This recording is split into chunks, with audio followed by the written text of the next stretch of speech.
नमस्कार दोस्तों, स्वागत है आपका रामानुज मैथ्स क्लासेस के इस ऑनलाइन चैनल पर। दोस्तों, जैसे कि प्रीवियस वीडियो में हमने डिफरेंशियल इक्वेशन के मोस्ट टाइम के क्वेश्चन किए थे जो आरपीएससी एसीएफ एग्जाम में पूछे गए थे।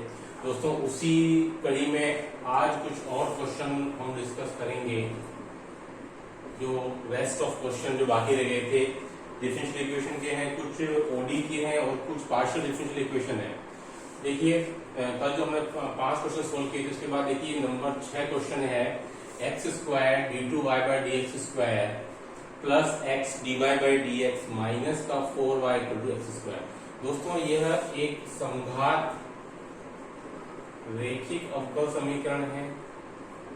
सबसे पहले आपको कोई भी क्वेश्चन जो डिफरेंशियल इक्वेशन का गिवन होगा, यू हैव टू आइडेंटिफाई, उसको आपको पहले आइडेंटिफाई करना पड़ेगा कि ये क्वेश्चन किस टाइप का है। तो ये होमोजीनियस ऑर्डिनरी डिफरेंशियल इक्वेशन समघात रैखिक अवकल समीकरण है। कैसे पहचानेंगे इसको? अभी तक जो हमने कल क्वेश्चन किए थे वो रैखिक अवकल समीकरण थे, बट वो कांस्टेंट कोएफिशिएंट वाले थे। और आज जो है ये जो क्वेश्चन आपको दिया हुआ, इस टाइप के आपके 2 या 3 क्वेश्चन आए थे पेपर के अंदर। ये है समघात रैखिक अवकल समीकरण। कैसे पहचानेंगे? क्वेश्चन इस टाइप का होगा x n d n y upon d x n plus x n minus one d n minus y upon d x n minus one plus so on plus x n y plus d n y equal to आपका यहाँ पर मिल जाएगा P type का। ठीक दोस्तों, अगर आपको जो क्वेश्चन है वो अगर इस टाइप का मिलता है, ठीक है, x n d n y upon d x n plus x n minus one d n minus one upon d x n plus a n y equal to P type का आपको कुछ question मिलता है। P लिखे हैं, उसको आप Q कुछ भी लिख सकते हैं।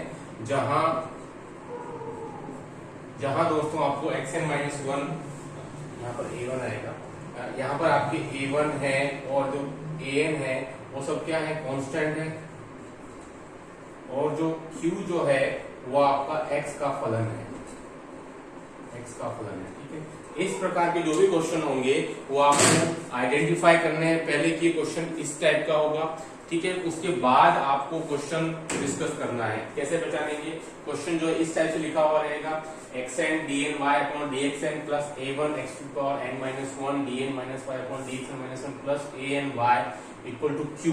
ठीक है, तो ये क्वेश्चन इस टाइप का हो गया। दोस्तों, इस प्रकार के क्वेश्चन को हम इस टाइप क्वेश्चन दोस्तों हम कोची लीनियर इक्वेशन भी कहते हैं। कोचीज लीनियर इक्वेशन भी बोला जाता है। इस टाइप के पर्टिकुलर क्वेश्चन को कोचीज लीनियर इक्वेशन भी कहते हैं। अब देखिए, इस प्रकार के क्वेश्चन के सॉल्यूशन के लिए क्या तरीका रहेगा। ये तो हमने देखा कि क्वेश्चन इस टाइप का होगा, उसको हमको आइडेंटिफाई करना है। बट इसके लिए हमारे पास में प्रोसेस क्या रहेगा? देखिए, प्रोसेस के लिए सबसे पहले हमें इस क्वेश्चन में z equal to log x हम कंसीडर करते हैं और x इक्वल टू e की पावर z हो जाता है।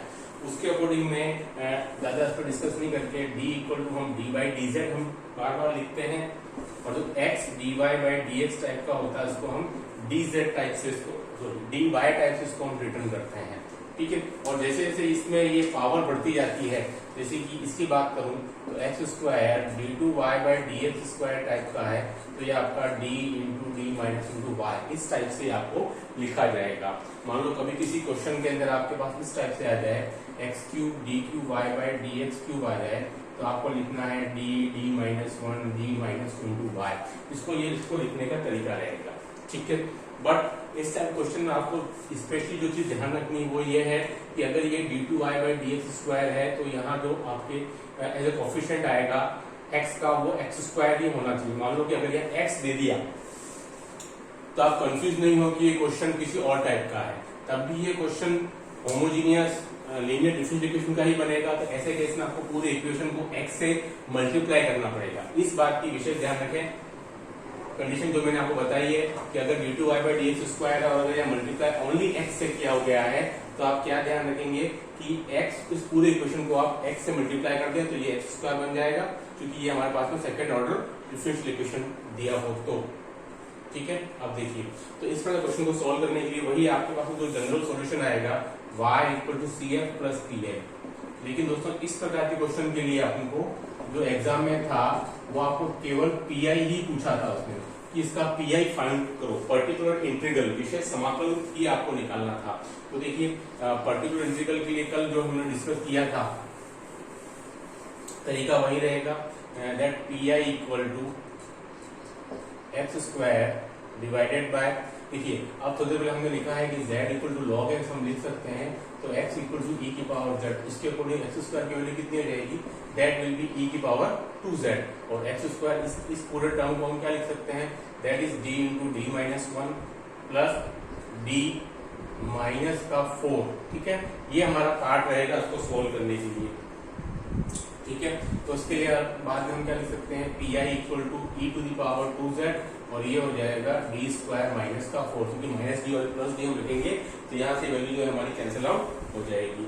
चलिए अब कल जो हमने तरीका देखा था, तरीका सेम टू सेम वही रहेगा कि अगर एक्सपोनेंशियल फंक्शन न्यूमरेटर में हो तो हम डिनोमिनेटर में इसको सॉल्व करने के लिए क्या करते हैं, डी के लिए दोस्तों आप क्या रखोगे, आप रखोगे 2, ठीक है, पुट डी इक्वल टू 2, तो हम देखते हैं रिलेशन क्या आ जाता है, 4 माइनस 4 0 आ जाता है, तो इस वजह से नीचे 0 आपको नहीं लाना है, तो क्या करेंगे, वहां हमने x से मल्टीप्लाई किया था, यहाँ आप z से मल्टीप्लाई कर दें और नीचे वाले का क्या कर दें, आप डिफरेंशिएशन कर दें। बहुत ही सिंपल सी बात है।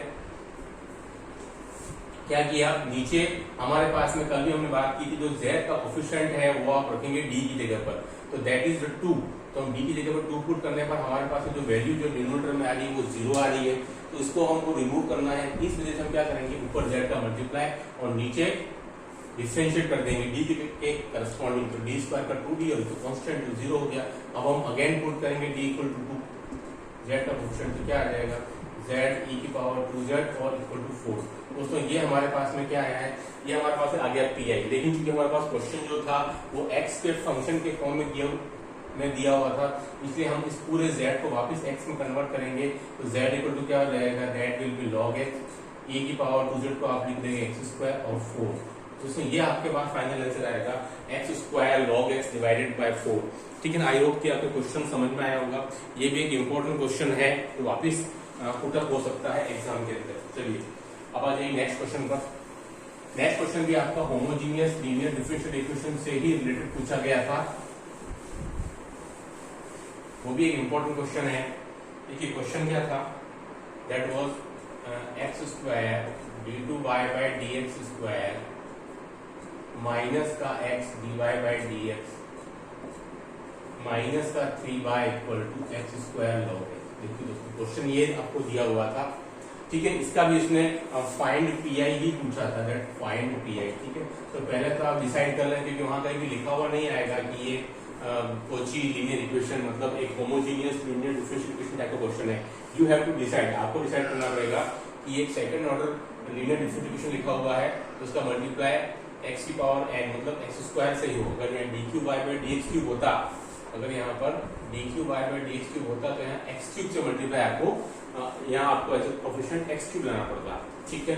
तो उसके लिए चूंकि इसने हमको केवल पीआई पूछा है तो मैं केवल पीआई को डिस्कस करूंगा। Put z equal to log x हमको रखना है और x इक्वल टू e की पावर z, ठीक है। ये सारा काम इसलिए कर रहे हैं क्योंकि हम होमोजीनियस को वापस कांस्टेंट डिफरेंशियल इक्वेशन के इसको हम कन्वर्ट कर सकें, इसलिए सारा प्रोसेस करना पड़ता है हमको।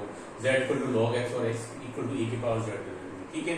हमारे पास what is will be pi, तो pi x स्क्वायर की वैल्यू क्या आ जाएगी, दैट विल बी e की पावर 2z और log x की जगह आप क्या रख दोगे z, और यहाँ जो नीचे है दोस्तों वो क्या आ जाएगा, that will B d into D minus 1 minus d और माइनस का 3, ठीक है। तो ये सारी वैल्यूज इसके नीचे आ जाएंगी। देखिए pi equal to e to the power 2z और z, इसको आप नीचे डिनोमिनेटर में सोल्व कर देंगे, ये क्या हो जाएगा d स्क्वायर माइनस का 2d और माइनस का 3, ठीक है। यहाँ तक पहुंच गए आप। अब इसके आप नीचे जो है फैक्टर हो जाएंगे, e की पावर 2z डॉट z और डिवाइडेड बाय d माइनस 1 और d क्या है दोस्तों यहाँ से हमारे पास फैक्टर इसके d प्लस 1 और d माइनस 3, ठीक है। ये हमारे पास यहाँ से फैक्टर आ जाएगी। अब देखिए, अब आप जानते हैं कि जब कल ही मैंने डिस्कस किया था कि एक फंक्शन आपका एक्सपोनेंशियल फंक्शन हो और दूसरा कोई भी फंक्शन हो सकता है, whether it can be trigonometric function और पॉलिनोमियल फंक्शन। तो दोस्तों उसके लिए हमारे पास में क्या तरीका था कि अगर हमारे पास में एक एक्सपोनेंशियल फंक्शन और एक दूसरा कोई फंक्शन होता है तो हम क्या तरीका लगाते हैं कि एक्सपोनेंशियल फंक्शन को हम आगे ले आते हैं और जो भी z का कोफिशिएंट होता है, कल x था हमारे पास में, z का जो कोफिशिएंट है उसको हम d के साथ प्लस में ऐड करते हैं, तो d + 2 + 1, ठीक है, क्या आएगा d + 2 + 1 और यहाँ पर आएगा d + 2 - 3, ठीक है। ये तरीका इसके अंदर आपको ऑप्ट करना है। कल भी इसको लेके हमने डिस्कस किया था इसी तरीके को लेकर के कि हम इसके लिए क्या कर सकते हैं। तो नाउ हमारा जो पी आई दोस्तों वो क्या बन जाएगा, that will B e⁻²z dot z and that will B d + 3 and d - 1। अब दोस्तों इसका रोल खत्म हो गया है, अब जो भी रोल आएगा वो अब z का आएगा, ठीक है। इसका रोल अब हमारे लिए खत्म हो चुका है, ठीक है। अब हम इसके लिए क्या करेंगे, ये एक पॉलिनोमियल फंक्शन है, तो पॉलिनोमियल फंक्शन के लिए आपको क्या करना है, अब e⁻²z बाहर हो चुका है।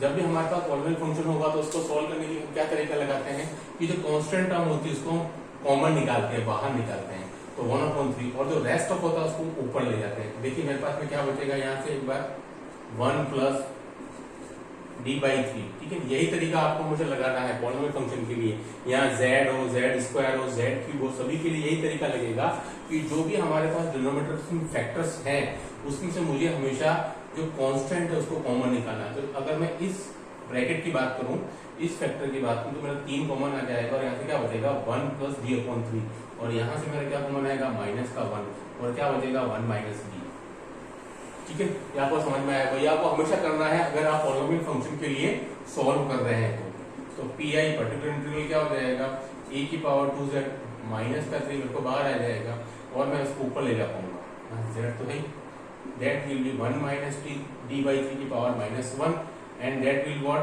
1 - d की पावर -1 और so on, ठीक है, z, ठीक है। तो ये दोस्तों हमारे पास में यहाँ तक ये वैल्यू यहाँ तक हमारे पास में आ गई। अब देखिए अब इसके आगे के प्रोसेस के लिए हम क्या कर सकते हैं,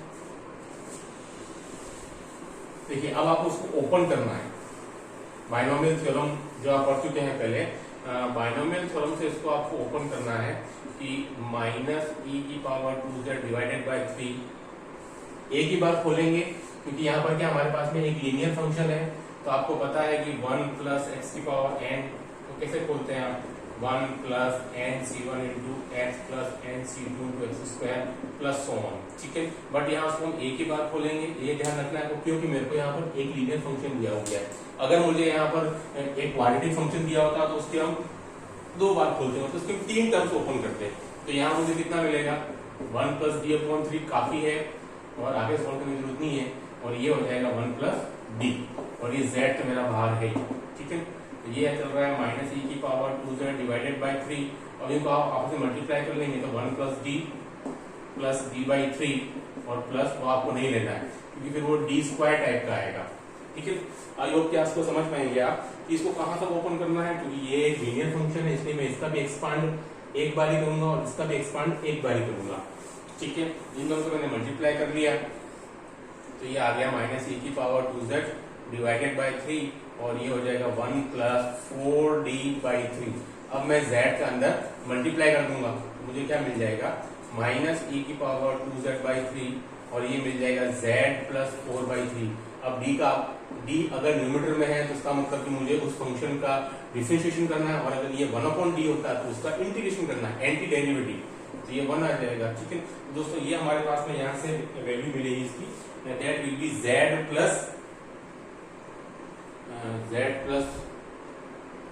बराबर है, मतलब कहीं गड़बड़ तो नहीं हुआ है, 1 - d/3। देखिए इसको आप ध्यान से एक बार 1 प्लस, अच्छा यहाँ से प्लस में है ये हमारा, तो उसमें ये हमारा माइनस हो जाएगा और ये हमारा माइनस हो जाएगा, यहाँ से मेरे को बचेगा 2/3, ठीक है, हाँ ठीक है, ओके। तो यहाँ से हमारा 2/3 आ जाएगा और इसका d1। अब आप जो भी है z की जगह वैल्यू पुट कर देंगे तो -e⁻²z जो था ये हमारे पास वैल्यू थी z = log x और x = e⁻z। e⁻²z कितना हो जाएगा -x²/3, z = क्या है log x + 2/3। दोस्तों ये हमारे पास में फाइनल आंसर आएगा इस क्वेश्चन का, ठीक है। और ये एक इम्पोर्टेंट क्वेश्चन है, हो सकता है वापस एग्जाम में पूछ भी लिया जाए। ठीक है, तो दोनों ही क्वेश्चन इंपॉर्टेंट थे जो कि आपके होमोजीनियस लीनियर डिफरेंशियल पर बेस्ड थे, इसलिए दोनों क्वेश्चन इंपॉर्टेंट है, तो उसकी आप अच्छे से प्रैक्टिस करें दोस्तों। आगे की वीडियोस में मैं आपको पार्शियल डिफरेंशियल इक्वेशन पर बेस्ड वीडियोस बनाऊंगा जो कि बाकी रह गए हैं। आई होप की वीडियो आपको पसंद आया होगा। Do like, share and subscribe my channel. Okay, thanks.